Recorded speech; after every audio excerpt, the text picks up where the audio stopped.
Bawat munting puna, bawat maliit na kabiguan, kung lahat yan ay palagi mong dinadamdam, parang ibinibigay mo na ang kapangyarihan mo sa iba. Ang totoo, ang mga taong matatag ay hindi naman mas kaunti ang problema nila, natutunan lang talaga nila kung paano tumugon ng maayos. Isipin mong dumadaan ka sa buhay na hindi natitinag, wala nang sobra-sobrang pag-isip, wala nang biglaang pagsabog ng emosyon, kundi ganap na kontrol. Sa video na ito, ituturo ko sa iyo kung paano sanayin ang isipan mo na kumilos na parang walang anumang nakakaapekto sa iyo, para hindi ka na magpadala sa bugso ng damdamin at sa halip, matutunan mong pamahalaan ito. Dahil kapag na-master mo ang kakayahang ito, wala nang sinuman o anuman ang magkakaroon ng kapangyarihan sa iyo muli. 1. Pagpapalakas ng isipang walang nakakaistorbo sa akin. Unang buhay ng ingay, mga opinyon ng tao, araw-araw na inis, at mga hindi inaasahang kabiguan. Walang humpay ang mundo sa paglalagay ng sagabal, puna, at balakid sa harapan mo. Pero paano kung sabihin ko sa iyo na ang tunay na lakas ay nagmumula sa pagkabihasa sa sining ng pagiging walang pakialam? Isipin mong naglalakad ka sa gitna ng bagyo, hindi na tinag, hindi na wala ng composure. Yan ang ibig sabihin ng pagkilos na parang walang nakakaapekto sa iyo. Ang susi ay ang matutong ihiwalay ang damdamin mo mula sa mga panlabas na pangyayari. Kapag hinayaan mong kontrolin ng mga nangyayari sa paligid mo ang emosyon mo, para kang naging manikang ginagalaw ng ibang tao. Pero kapag nasanay mong panatilihing kalmado ang isipan mo, ikaw na ang may hawak ng kapalaran mo. Iginagalang ng mundo ang mga taong kalmado sa gitna ng kaguluhan, yung hindi bumibigay kapag nasusubok. Kapag taglay mo ang ganitong mindset, otomatikong umaangat ang otoridad mo kahit wala kang sinasabi. Gumagalaw ka sa mundo ng may lakas, may presensya, at may di matitinag na kumpiyansa. Isipin mo ang mga pinaka-impluwensya na tao sa kasaysayan. Hindi sila yung madaling magalit o sumagot sa bawat puna. Kumilos sila na may kontrol, na parang may alam silang hindi alam ng karamihan. Ang lakas nila ay hindi sa pakikipagtalo o pagkontra, nasa kakayahan nilang manatiling hindi apektado. Ito ang tunay na kapangyarihan ng pagiging walang pakialam. Isaalang-alang mo ang pilosopiya ng self-mastery at tagumpay. Ang pinakamakapangyarihang aral ay ito, ang pag-isip ang nauuna sa aksyon. Kung ano ang iniisip mo, yon ang magiging ikaw. Kapag lagi kang emosyonal na tumutugon sa mundo, ibinibigay mo ang kapangyarihan mo. Pero kung mabubuo mo ang isang matatag na isipan, ang mundo ang susunod sa direksyon mo. Ang mga taong umaabot sa matataas na tagumpay ay nauunawaan ang prinsipyong ito. Kontrolin mo ang isipan mo, at makokontrol mo ang realidad mo. Isipin mong may taong nainsulto sa iyo sa harap ng maraming tao. Ang natural na reaksyon ng karamihan ay galit, paghihiganti, o pagtatanggol sa sarili. Pero paano kung umiti ka lang at naglakad palayo? Inalisan mo sila ng kapangyarihan. Inaasahan nilang magre-react ka, pero hindi mo ginawa. Naiwan silang balisa. Ikaw naman, lumayo ng mas malakas, hindi tinablan, hindi natalo. Ito ang tinatawag na tahimik na dominasyon, isang bagay na bihira ang nakakaintindi, pero lahat ay humahanga. Ganito rin pagdating sa kabiguan at pagkatalo. Kapag nabigo o na-reject, karamihan ay nagpapadala sa emosyon. Nalulunod sa inis o lungkot, ilang araw, linggo, o taon pa ang inaaksaya sa pagsisisi. Pero ang mga may alam sa kapangyarihan ng pagiging walang pakialam, ang tingin sa kabiguan ay simpleng datos lang, isang karanasan, isang pagsasaayos, isang hakbang paakyat. Hindi nila pinapasok sa loob ang kabiguan, inoobserbahan nila ito, inaangkop ang sarili, at nagpapatuloy. Paano mo mahuhubog ang ganitong klaseng kontrol? Nagsisimula ito sa pagsasanay ng isipan. Araw-araw. Sanain mong magpause bago tumugon. Tanungin ang sarili, talaga bang apektado nito ang pangmatagalang layunin ko? Kailangan ba talaga ang reaksyon ko, o ibinibigay ko na naman ang kapangyarihan ko? Sa palagiang pagpili ng hindi pag-react, unti-unti kang nakabubuo ng pananggalang laban sa maliliit na bagay sa buhay. Isa pang mahalagang sangkap ay ang visualization. Isipin mo ang sarili mong kumikilos na parang hindi tinatablan. Ilarawan mo sa isipan mo ang bersyon ng sarili mong hindi napapahina ng insulto, hindi bumibigay sa pressure. Kapag paulit-ulit mong iniisip ito, nagiging totoo ito. Makapangyarihan ng isipan, kung anong paulit-ulit mong binubuo sa isip, yon ang magiging ikaw. Hayaan mong magtaka ang iba kung bakit hindi ka natitinan. Hayaan mong itanong nila kung paano ka nananatiling kalmado. Dahil kapag ipinapakita mong wala kang pakialam, hawak mo ang laro. Nagiging palaisipan ka, isang taong hinahangaan, pero hindi basta-bastang nauunawaan. At sa misteryong yon, naroon ang lakas mo. Ang tunay na kapangyarihan ay hindi tungkol sa pananakot o pagiging agresibo. Ito ay presensya, isang presensyang sapat na matatag na hindi kailangang ipakita pa. Presensyang nakakukuha ng respeto sa katahimikan, sa isang isipan na hindi natitinan. Kapag na-master mo ito, na-master mo na ang buhay. 2. Manatiling matatag. Isipin mo ang pinakamalalakas na taong kilala mo. Hindi sila padalos-dalos sa reaksyon. Hindi nila hinahayaang kontrolin ng emosyon ang mga kilos nila. Humihinto sila. Pinag-iisipan nila. Tumutugon sila ng may layunin. Hindi dahil wala silang emosyon, kundi dahil napagtagumpayan na nila ito. Ang emosyonal na detachment ay hindi pagtanggi o pagsugpo sa damdamin. Ito ay ang kakayahang kontrolin ang mga ito. Isipin mo ito, nasa gitna ka ng mainit na pagtatalo at sinusubukan kang painitin ng kausap mo. Magpapadala ka ba? Hahayaan mong kontrolin ng mga salita nila ang nararamdaman mo. O ngingiti ka lang, kalmado, dahil alam mong walang bigat ang mga salita nila maliban kung ikaw mismo ang nagbibigay ng kapangyarihan dito. Ang emosyonal na detachment ay ang pagtangging ipamigay ang kapayapaan mo sa mga panlabas na puwersa. Ito ay ang pag-unawa na ang panloob mong mundo ay sagrado, hindi basta-basta maaabot ng iba. Kapag inangkin mo ang ganitong pananaw, bumababa ang stress, lumilinaw ang isipan, at ang mga hamon sa buhay ay nagiging parang palaisipan lang, hindi digmaan. Isaisip mo ang prinsipyong ito, ang iniisip mo ang humuhubog ng realidad mo. Kung saan mo inilalagay ang atensyon mo, yon ang naakit mo. Kapag hinayaan mong kontrolin ng labas na pangyayari ang estado ng isipan mo, nagiging alipin ka ng kalagayan. Pero kung hawak mo ang iniisip at nararamdaman mo, ikaw ang gumuguhit ng kapalaran mo. Isaalang-alang ang kwento ng isang lalaki na nawalan ng lahat. Nagsara ang negosyo niya. Nalugi ang mga puhunan. Naiwan siyang walang-wala. Karamihan ay lulubog sa depresyon, pero hindi siya. Ang tingin niya sa kabiguan ay isang leksyon, hindi isang trahedya. Naiintindihan niya na ang isipan niya ang pinakamatinding yaman, at walang panlabas na pagkawala ang makakaagaw nito. Sa ganitong pananaw, naitayo niyang muli ang lahat, mas matibay pa kaysa dati. Ito ang kapangyarihan ng detachment. Kapag hindi mo na kinikilala ang sarili mo batay sa mga kabiguan o sa gabal, napapalaya mong umangat ang sarili mo. Isang malaking dahilan kung bakit maraming hindi natutupad ang mga layunin nila ay ang emosyonal na kabuluhan. Hinahayaang kontrolin sila ng takot, pagdududa, at pagkadismaya. Nagsisimula silang may ambisyon, pero sumusuko agad sa unang pagsubok. Pero ang mga may disiplina sa sarili ay naintindihan, ang emosyon ay pansamantala lamang. Hindi nila hinahayaang sirain ng panandali ang damdamin ang pangmatagalang layunin. Tinutuloy nila ang laban dahil nasanay silang tingnan ang mga hadlang bilang tulay, hindi pader. Ang pagsasanay sa sariling maging emosyonal na detached ay hindi nangangahulugang manhid ka o walang pakialam. Ibig sabihin nito ay hindi mo na hinahayaang ang panlabas na mundo ang magdikta ng panloob mong estado. Maaari kang makaramdam ng saya, lungkot o pananabik pero ikaw pa rin ang may hawak sa sarili mo. Hindi emosyon ang may-ari sa iyo. Ikaw ang may-ari sa emosyon mo. Ginawa silang magsilbi sa iyo, hindi para paluin ka. Para mahubog ang ganitong pag-isip, sanayin ang sarili mong umatras muna bago tumugon sa emosyonal na sitwasyon. Sa susunod na may mang-insulto sa iyo, huminga ka muna. Obserbahan mo ang nararamdaman mo. Tanungin ang sarili, talaga bang may epekto ito sa buhay ko? Kadalasan, ang sagot ay hindi. At sa pagpili mong huwag mag-react, tinatanggal mo ang kapangyarihan nila sa iyo.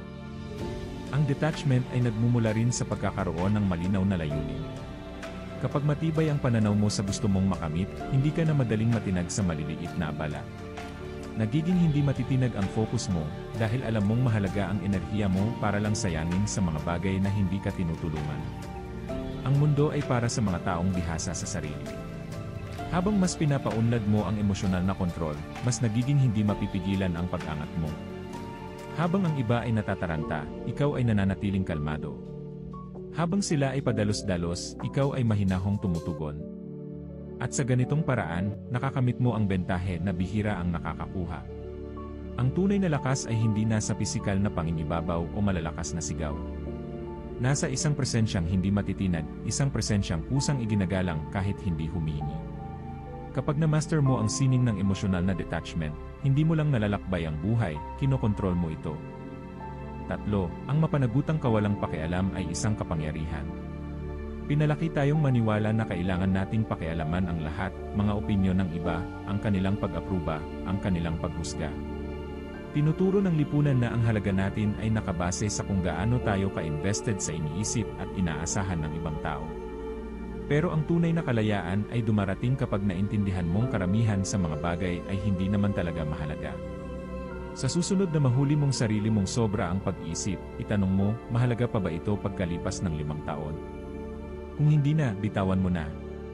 Karamihan sa nagpapabigat sa atin, mga puna, pansamantalang kabiguan, mga saglit na kahihiyan, ay nawawala ng saysay habang lumilipas ang panahon. Pero hinahayaan pa rin natin ang mga sandaling ito na ubusin ang isipan natin, kontrolin ang damdamin, at idikta ang kilos natin. Kaya ang pagkabihasa sa sining ng kawalang pakialam ang susi sa pagbawi ng sariling kapangyarihan. Ang kawalang pakialam ay hindi pagiging manhid. Ito ay tamang pagprioridad. Ito ay ang pagkilala na may hangganan ang enerhiya mo, at kailangang ilaan lang ito sa mga bagay na tunay na karapat-dapat pagtuunan ng pansin. Hindi lahat ng laban ay dapat salihan. Hindi lahat ng opinyon ay dapat pakinggan. Kapag tumigil ka sa pag-react sa bawat abalang maliit, binabawi mo ang kontrol. Lumilipat ka mula sa pagiging emosyonal na reaktibo, tungo sa pagiging matalinong tumutugon. At ang pagbabagong ito, binabago ang lahat. Isipin mo ang mga taong labis mong hinahangaan. Hindi sila yung naghahabol ng atensyon o validation. Hindi sila yung laging nagpapadala sa emosyon tuwing may pagsubok. Sila ang mga taong matatag, hindi natitinag sa ingay ng mundo. Alam nila kung sino sila. At dahil doon, hindi sila madaling manipulahin o impluensyahan. Kapag inangkin mo ang ganitong mindset, may mangyayaring kamangha-mangha, mas lalong igagalang ka ng mga tao.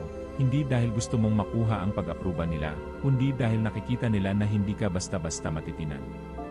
Sa mundong puno ng taong desperadong mag-fit in, magustuhan, at sumunod sa agos, ang taong nananatiling totoo sa sarili ang siyang may tunay na kapangyarihan. Isipin mong may taong hindi makatarungang pumuna sa iyo.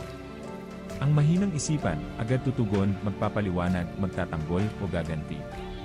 Pero ang matatag, mananatiling kalmado. Naiintindihan nilang ang mga salita ay may kapangyarihan lang kung papayagan mo. Sa hindi pag-react, hawak nila ang sitwasyon, at higit pa roon, hawak nila ang sarili nila. At ang ganoong uri ng respeto sa sarili ay mas nakakaantig kaysa anumang pasigaw o emosyonal na reaksyon. Ganito rin sa tagumpay. Ang mga taong umaabot sa kadakilaan ay hindi yung nauubos ang oras at lakas sa mga walang saysay. Sila yung nakafocus, buang direksyon, at hindi nagpapadistract sa drama o opinyon ng iba. Kumikilos sila ng malinaw, alam na bawat sandaling ginugol sa pag-aalala sa mga walang kabuluhan ay isang sandaling inalis sa kanilang pag-usad. Paano mo mahuhubog ang ganitong klaseng indifference? Magsimula sa pagsusuri ng reaksyon mo. Sa susunod na maramdaman mong umaangat ang galit, inis, o kaba dahil sa maliit na bagay, huminto ka. Tanungin ang sarili, karapat-dapat ba ito sa enerhiya ko? Kadalasan, ang sagot ay hindi. Sanayin mong bitawan ang mga bagay na hindi ka pinaglilingkuran. Isa pang makapangyarihang hakbang ay ang pagtatakda ng malinaw na prioridad. Tukuyin mo kung ano talaga ang mahalaga sa buhay mo, ang layunin mo, ang paglago mo, ang kapayapaan ng isip mo. Kapag matibay ang pundasyon mo ng pagpapahalaga sa sarili, nawawalan ng kapit ang mga opinyon at paghuhusga ng iba. Nagiging untouchable ka, hindi dahil wala kang pakialam sa lahat, kundi dahil malalim ang pakialam mo sa mga bagay na may kabuluhan. Ito ang lihim na hindi nauunawaan ng karamihan. Ang tunay na kapangyarihan ay hindi sa paghabol ng pag-apruba, kundi sa pagiging hindi natitinag sa pagtanggi. Matatagpuan ito sa kakayahang talikuran ang mga bagay na sumisipsip ng lakas mo, sa pag-angat sa gitna ng mababaw na alitan, at sa pananatiling nakafocus sa mundong puno ng ligaw na atensyon. Sa huli, hindi ito tungkol sa pagkakawalang pakialam, kundi sa matalinong pagpili ng pinakikialaman. Ito ay ang tamang paglalaan ng enerhiya, at ang pagtangging sayangin ito sa mga bagay na hindi karapat-dapat. Dahil kapag na-master mo ang sining ng kawalang pakialam, hindi ka lang basta nabubuhay, umuunlad ka. At sa mundong sobra ang pag-aalala sa iniisip ng iba, ang taong matatag sa sarili niyang halaga ang laging angat sa lahat. 4. Tigilan ang paghanap ng pag-apruba. Ang paghahanap ng pag-apruba ay isang bitat. Inilalagay nito ang kaligayahan mo sa kamay ng iba, ginagawa kang umaasa sa pag-validate nila sa iyo. Pero ang katotohanan ay ito, walang opinyon ng kahit sino ang dapat humigit sa opinyon mo sa sarili mo. Sa sandaling ibigay mo sa iba ang kapangyarihang tukuyin ang halaga mo, nawawala ang kontrol mo sa sarili mong buhay. Ang tunay na kumpiyansa ay hindi ibinibigay, ito ay binubuo. Binubuo ito sa pamamagitan ng pagtitiwala sa sarili, ng pag-unawa na hindi mo kailangan ng permiso ng kahit sino para maging totoo sa sarili mo. Isipin mo ang mga taong may matinding magnetic presence na nakilala mo. Hindi sila nagmamakaawa para sa pag-apruba. Hindi nila kinukubli ang sarili para lang magkasya sa inaasahan ng iba. Buo nilang tinatanggap kung sino sila, kasama ang mga kahinaan, at doon nagmumula ang lakas nila. Ang kapangyarihan nila ay nasa hindi matitinag na pagkilala sa sarili. Habang ang iba ay naghahabol ng pagpapatunay, sila ay matapang na naglalakad sa sarili nilang landas, walang paghingi ng tawad, at may malinaw na layunin. Ang paghahangad ng pag-apruba ay ugat ng takot, takot sa pagtanggi, takot sa paghusga, takot na mapag-isa. Pero ito ang katotohanan, habang mas hinahanap mo ang pag-apruba, mas lalo mong isinusuko ang kapangyarihan mo. Nagiging bilanggo ka ng inaasahan ng iba, pinipilipit mo ang sarili mo para lang magkasya sa mga molde na hindi naman ikaw ang lumikha. At sa paggawa mo nyon, nilalabanan mo ang sarili mo. Ang kalayaan ay dumarating kapag binitawan mo ang pangangailangang magustuhan ng lahat. Isa itong ilusyon, ang ideya na posible ang pag-apruba ng lahat. Kahit anong gawin mo, may masasabi pa rin ang iba. May hahanga sa'yo. May pupuna. At karamihan, wala namang pakialam. Kaya bakit mo ubusin ang lakas mo sa pagpapasaya sa lahat? Isipin mo ang mga taong nagbago ng mundo, mga leader, innovator, at tagalikha. Hindi sila abala sa pagsunod sa uso o sa pagiging tanggap. Ginagabayan sila ng bisyon, ng layunin, ng apoy mula sa loob. Hinaharap nila ang kritisismo, pero hindi sila natitinan. Ang kumpiyansa nila ay hindi nakasalalay sa opinyon ng publiko, nakasalalay ito sa paniniwala sa sarili. At ito ang dahilan kung bakit sila hindi mapipigilan. Kung gusto mong makawala sa bitat ng pag-apruba, magsimula sa pagtatanong, kaninong opinyon ba talaga ang mahalaga? Kadalasan, ang pinakamalalakas na boses ay galing sa mga taong hindi naman alam ang lakad mo, hindi naintindihan ang paglalakbay mo.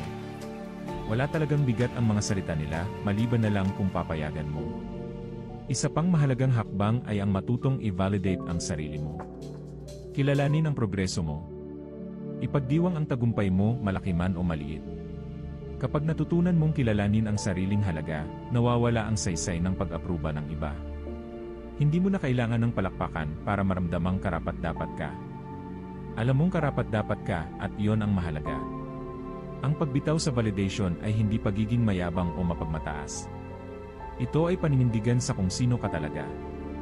Ito ay respeto sa sarili mong desisyon, sa sarili mong landas, at pagtangging hayaan ang iba na idikta ang direksyon ng buhay mo. Nauunawaan mong ang halaga mo ay hindi bagay na kailangang ipaglaban o patunayan. Ang sandaling tumigil ka sa paghanap ng validation, ay ang sandaling nagsimula kang mabuhay ng malaya. Hindi mo na kailangang salain ang salita mo, ang kilos mo, o ang pangarap mo sa pamantayan ng iba. Kumikilos ka na ngayon ng totoo, buong tapang, at may layuning hindi matitinan. Hindi lahat ay makakaintindi sa'yo. Hindi lahat ay susuporta sa'yo, at ayos lang yon. Ang mga taong mahalaga, igagalang ka, hindi dahil kailangan mo ang pag-apruba nila, kundi dahil hindi mo ito hinahanap. Kaya piliin mo ang sarili mo. Manindigan ka sa paniniwala mo, sa mga pinahahalagahan mo, at sa bisyon mo. Bitawan mo ang pangangailangang aprubahan ng iba, at yakapin ang kapangyarihan ng pagtanggap sa sarili. Dahil sa oras na gawin mo ito, nagiging hindi ka na matitinag, hindi dahil hawak mo ang pag-apruba ng lahat, kundi dahil hindi mo na ito kailangan. 5. Harapin ang puna. Ang pagpuna ay hindi maiiwasan. Pero kung paano mo ito hinaharap, iyon ang tunay na sukatan ng lakas mo. Karamihan sa mga tao ay agad nadudurog sa unang senyales ng pagtutol. Dinadala nila sa puso ang bawat komento, hinahayaang hubugin nito ang pagkatao nila, idikta ang kilos nila, at pahinain ang paninindigan nila. Pero bakit? Ang pagpuna ay wala kundi mga salita, opinyon, at pananaw, madalas mula sa mga taong hindi naman alam ang totoong pinagdaraanan mo. Ang totoo, ang pagpuna ay may kapangyarihan lang kung ibibigay mo ito sa kanya. Kapag tumugon ka gamit ang emosyon, hinayaan mong kontrolin ka nito. Pero kapag ginamitan mo ng lohika, nananatili kang may hawak ng sitwasyon. Ang pinakamalalakas na tao ay hindi natitinag sa pagpuna. Sinusuri nila ito ng malinaw ang isip, kinukuha ang may silbi, at tinatapon ang wala. Walang labis na damdamin. Walang sobra-sobrang reaksyon. Isang malinaw na pagsalalang sa kung ano ang tunay na mahalaga. Ang mahalagang aral, salain ang pagpuna gamit ang lohika, hindi emosyon. Panatilihin ang makakatulong sa iyo. Huwag pansinin ang hindi. At huwag kailanman hayaan na ang opinyon ng iba ang gumulo sa kapayapaan mo. May dalawang uri ng pagpuna, constructive at destructive. Ang constructive criticism ay mahalaga. Tumutulong ito sa iyo na umunlad. Nagmumula ito sa mga taong may karanasan, kaalaman, at tunay na malasakit na makita kang magtagumpay. Ito ang mga komento na dapat mong tanggapin. Ang destructive criticism naman ay ginawa para gibahin ka. Madalas itong galing sa selos, insecurity, o kamangmangan. Walang saysay ang mga opinyong ito, maliban na lang kung ikaw mismo ang magpapapasok sa puso mo. Isipin mong may isang iskultor na gumagawa ng obra. Habang binubuo niya ito, may mga taong humihinto para manood. Ang ilan, humahanga. Ang iba, nagbibigay ng makabuluhang mungkahi. Pero mayroon ding namumutya. Iiwan ba ng iskultor ang kanyang bisyon dahil lang sa ilang negatibong tinig? Hindi. Ipinagpapatuloy niya ito, ginagabayan ng kanyang panloob na paningin, habang hinahayaang lumampas lang ang ingay. Ganito mo rin dapat harapin ang pagpuna. Kapag may pumuna sa iyo, itanong mo, may karanasan ba ang taong ito? May kredibilidad ba siyang husgahan ako? Kung, pakinggan mo. Kung hindi, magpatuloy ka. Hindi lahat ng tinig ay karapat-dapat pakinggan. Karamihan sa pagpuna ay nanggagaling sa mga taong hindi pa kailanman ginawa ang ginagawa mo. Ang sinasabi nila ay refleksyon ng sarili nilang limitasyon, hindi sa iyo. Ang pagpuna ay pagsubok sa emosyonal na tibay. Ang mahihina ang isip ay agad nagagalit, nagtatanggol, o pinanghihinaan ng loob. Pero ang matatag ay nananatiling kalmado. Kinikilala nila ang pagpuna, pinag-iisipan ito, pero hindi nila hinahayaang sirain ang kapayapaan nila. Kapag tumugon ka sa pagpuna ng may tahimik na kumpiyansa, ipinapakita mo sa mundo na hindi matitinag ang paniniwala mo sa sarili mo. Isipin mo ang mga dakilang isip sa kasaysayan, mga visionary, tagalikha, leader. Lahat sila ay dumanas ng matinding pagpuna. Pinagdudahan ang kanilang mga ideya. Kinuwestiyon ang kanilang mga desisyon. Pero nagpapatuloy sila, hindi nagpapadala sa ingay. Ang kakayahan nilang manindigan sa gitna ng pag-aalinlangan ang naging dahilan kung bakit sila naiba. Nauunawaan nila na ang pagpuna ay madalas kabayaran ng progreso. Kung gusto mong hubugin ang ganitong mindset, magsimula sa detachment. Sa susunod na may pumuna sa iyo, huminto. Huwag agad tumugon. Sa halip, pag-isipan, may silbi ba ang sinasabi nila? Kung matuto ka. Kung wala, bitawan mo. Kapag na-master mo ang gawin na ito, makakawala ka sa bigat ng emosyonal na pangangailangang maaprubahan.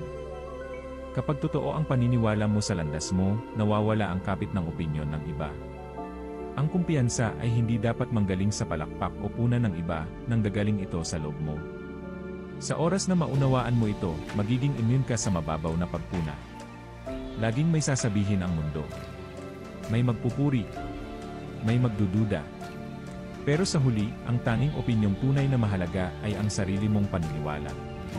Ang tunay na kapangyarihan ay nasa kakayahang makinig sa pagpuna, suriin ito ng lohika, at magpatuloy ng hindi nawawala sa direksyon. Kaya sa susunod na may pumuna sa iyo, tandaan, ingay lang yan. Matuto kung kailangan, pero huwag hayaang ikaw ay mabura. Ang pinakamalalakas na tao ay hindi takot sa pagpuna. Ginagamit nila ito ng matalino o hinahayaan na lang itong lumampas. 6. Panatilihin ang composure sa gitna ng pagsubok. Ang pressure ay nagpapakilala ng tunay na pagkatao. May mga nababasag.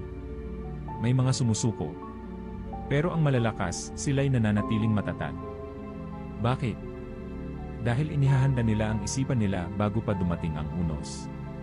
Naiintindihan nila na ang pressure ay hindi isang kakaibang pangyayari, ito ay bahagi ng buhay. At kapag inaasahan mo ang hamon, hindi ka na nagugulat kapag dumating ito. Ang sikreto ay ang pagbitaw sa pangangailangang kontrolin ang lahat. Unawain mo ito, hindi lahat ay susunod sa plano. May mga taong bibigo sa iyo. May mga balakid na lilitaw.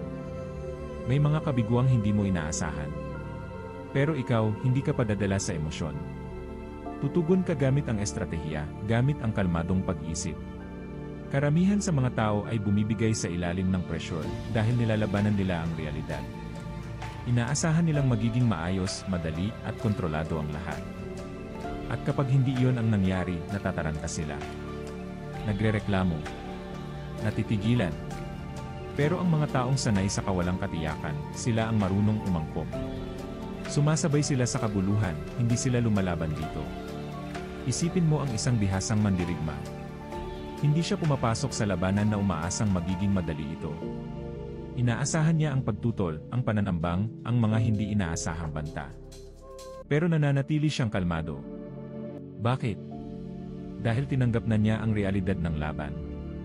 Hindi siya nagsasayang ng enerhiya sa pagnanais na maging madali ang lahat. Sa halip, nakatuon siya sa tamang paggalaw. Ganyan din ang kailangang maging pag-isip mo. Susubukin ka ng mundo. Ihahagis nito sa iyo ang stress, kabiguan, at pag-aalinlangan. Pero kung nasanay kang manatiling kalmado sa ilalim ng pressure, walang makakayanig sa iyo. Habang ang iba ay natataranta, ikaw ay kikilos ng may layunin. Hindi ka magre-react, ikaw ay magre-responde. May kapangyarihan sa pagmaster ng kontrol, hindi sa mga pangyayari sa labas, kundi sa sarili mo. Kapag hindi mo na kailangang perpekto ang lahat, nagiging hindi ka mapipigilan. Kapag naintindihan mong ang pressure ay parte ng buhay, mawawala ang takot mo rito. Makikita mo na ito bilang pagkakataong patatagin ang iyong composure. Isipin mo ang mga pinakadakilang leader, ang mga taong hindi matinag. Hindi sila nanginginig sa gitna ng kabuluhan. Hindi sila nauupos kapag may aberya. Sa halip, nagliliwanag sila ng katahimikan, katiyakan, at kontrol. Ito ang dahilan kung bakit sila namumukod tangi. Tinitingala sila ng iba at nagtataka, paano sila nananatiling kalmado? Bakit parang wala silang pakialam kahit gumuho ang paligid? Dahil sanay na ang isipan nila.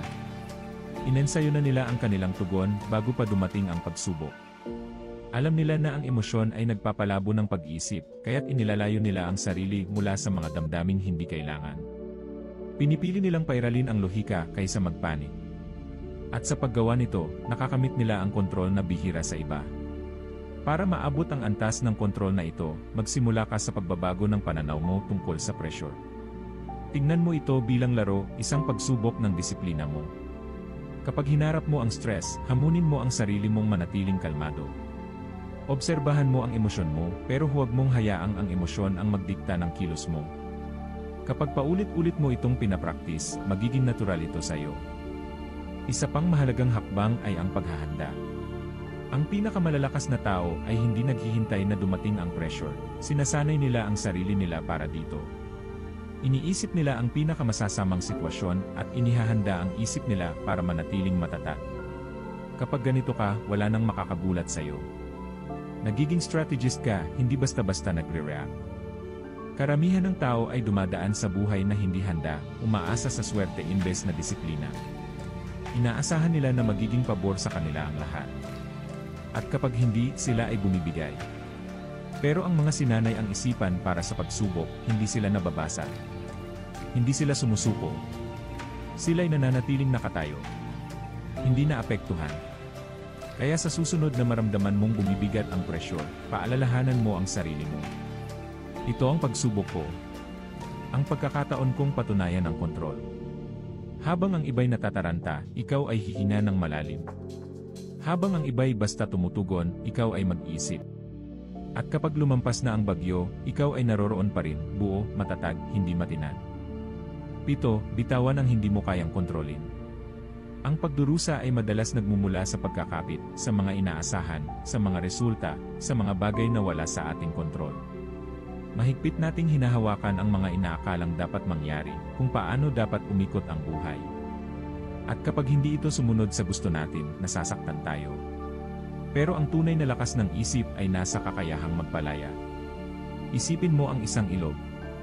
Ang tubig ay dumadaloy palibot sa mga balakid, hindi ito lumalaban, hindi ito nagpupumilit. Hindi nito ipinipilit na umalis ang mga bato sa daraanan nito.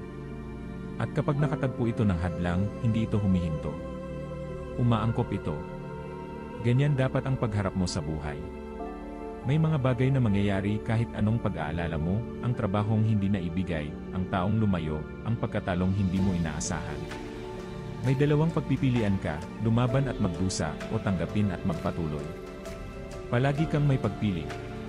Ang pagbitaw ay hindi pagsuko. Ito ay paglipat ng atensyon sa kung ano ang kaya mong kontrolin. Ang pagkakapit sa inaasahan ay nagpapahinang loob.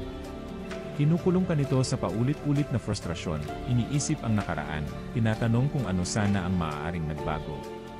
Pero kapag niyakap mo ang katotohanang may mga bagay talagang hindi mo kayang impluwensyahan, pinalalaya mo ang sarili mo mula sa hindi kailangang pagdurusa.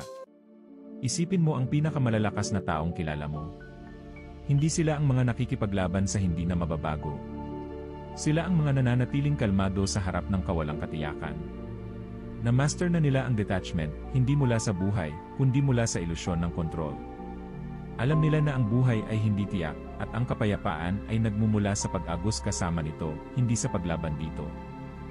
Karamihan ng tao ay inuubos ang lakas sa pilit na pagkamit ng mga resulta. Ikinakabit nila ang kaligayahan nila sa mga tiyak na kinalabasan. Kapag nangyari ang inaasahan nila, masaya sila. Kapag hindi, nawawasak sila. Mahina ang ganitong pamumuhay. Ang lakas ay nasa pagiging bukas sa pagbabago. Kapag naalis mo ang sarili mo sa matitigas na inaasahan, nabubuo mo ang tibay na hindi matitinan. Walang pangyayari, pagkabigo, o setback ang makakabali sa iyo. Ang susi sa pagbitaw ay kamalayan.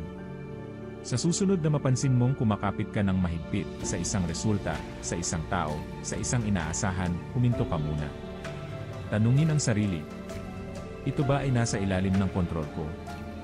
Kapag ang sagot ay hindi, bitawan mo. Huwag mong sayangin ang lakas mo sa mga bagay na hindi mo mababago. Sa halip, ituon mo ito sa mga hakbang na magdadala sa iyo pasulong. Ang detachment ay isang kasanayan. Kailangan ito ng practice. Magsimula sa maliliit, bitawan ang mga simpleng inis, ang mahabang pila, ang mabagal na trapiko, ang biglaang pagbabago ng plano. Pansinin kung gaano ito kalaya sa pakiramdam, ang hindi magpaapekto, ang hindi hayaang ang mga panlabas na bagay ang magdikta ng emosyon mo. Habang tumatagal, ilapat ang mindset na ito sa mas malalaking hamon. Maaaring akalain ng iba na ang detachment ay kawalan ng malasakit, pero magkaiba ito. Ang indifference ay kawalang pakialam, ang pagtangging makisali sa buhay. Ang detachment, sa kabilang banda, ay malalim na pag-unawa na maaari mong buong pusong maranasan ang buhay nang hindi kailangang alipinin ng kawalang katiyakan nito. Maaari mong mahalin ang iyong mga layunin, ang iyong mga relasyon, at mga karanasan, ngunit hindi mo kailangang masaktan kapag hindi nangyari ayon sa plano. Sa sandaling piliin mong bitawan ang hindi mo kayang kontrolin, nagiging hindi ka na maapektuhan. Lalakad ka sa buhay na may kapayapaang hinahangaan ng iba, ngunit hindi nila lubos maunawaan. Habang sila ay kinakain ng inis at kabiguan, ikaw ay nananatiling panatag. Magtataka sila, paano mo nagagawa ito? Bakit parang wala kang iniinda? Ang totoo, na-master mo lang ang sining ng pagbitaw. Kaya itigil mo na ang paglaban. Tanggapin ang kung ano ang narito. Umangkop sa kung anong darating. At higit sa lahat, tandaan mo. Ang pinakamalalakas na isipan ay hindi kumakapit. Sila ay umaagos. Gaya ng ilog. Dumadaloy pasulong, hindi naantala ng mga batong nasa kanilang daraanan. 8. Sanayin ang sarili mong manatiling kalmado, anuman ang mangyari. Ang isipan mo ang tunay na larangan ng labanan. Ang mga iniisip mong pinapapasok ang siyang magtatakda kung ikaw ay magtatagumpay o matatalo. Bawat pagdududa, bawat takot, bawat pag-atubili. Mga kaaway yan na kailangang talunin. Ang pinakamalalakas na tao ay hindi yung mga hindi nakararanas ng negatibong kaisipan, kundi yung mga tumatangging magpasakop dito. Para magkaroon ng di matinag na isipan, kailangan mong buuin ang mental habits. Pasasalamat para talunin ang negatibidad. Disiplina para lampasan ang katamaran. Detachment para wakasan ang pagdurusa. Tulad ng katawan na lumalakas sa pagharap sa hirap, ang isipan ay tumitibay sa araw-araw na pagsasanay. Hindi mo pwedeng asahan na lilitaw ang mental toughness sa gitna ng krisis, kung hindi mo ito naihanda bago pa man dumating ang bagyo.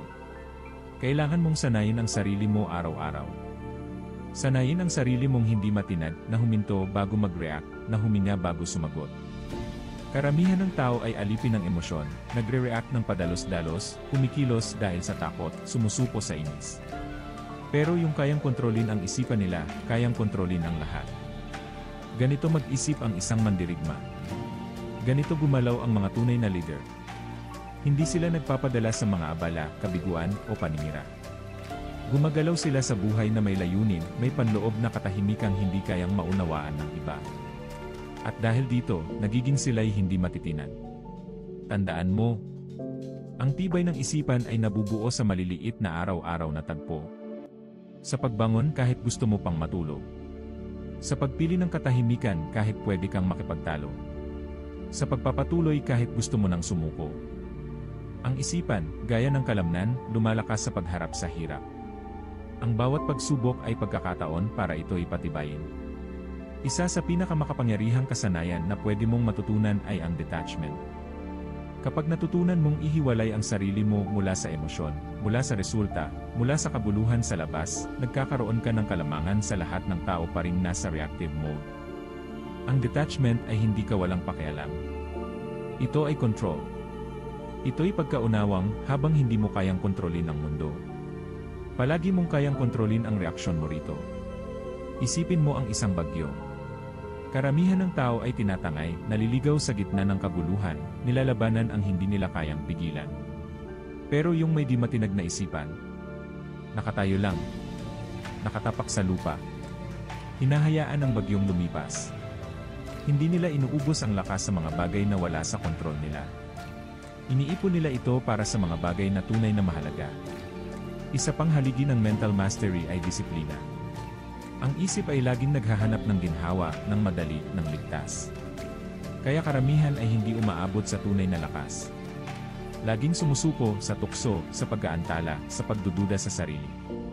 Pero ang disiplina, binabago ang wiring ng isipan. Kapag paulit-ulit mong pinipili ang disiplina sa halip na aliw, unti-unti mong binubuo ang sarili mong maging hindi mapipigilan. Magsimula sa maliit. Magmeditasyon para tumalas ang isip. Mag-ehersisyo para tumibay ang disiplina. Magbasa para lumawak ang kaisipan. Tuparin ang pangako mo sa sarili, kahit sa maliliit na bagay. Dumarami ang mga habits na ito. Naiipon. At pinapanday nito ang isipan mong matatag na parang bakal. Subok ka ng mundo. Tutuksuhin ka ng mga tao.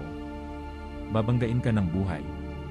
Pero sa oras na masakop mo ang sarili mong isipan, wala nang panlabas na bagay ang makakayanig sa iyo. Lalakad ka sa buhay na may kumpiyansa, kontrol, at lakas na bihira lang maranasan ng iba. At kapag tinanong ka nila, paano ka nananatiling kalmado? Bakit parang wala kang iniinda? Alam mong ang sagot ay ito. Sinanay mo ang sarili mo. Binuo mo ito. At walang sinuman ang makakabawi nito sa iyo.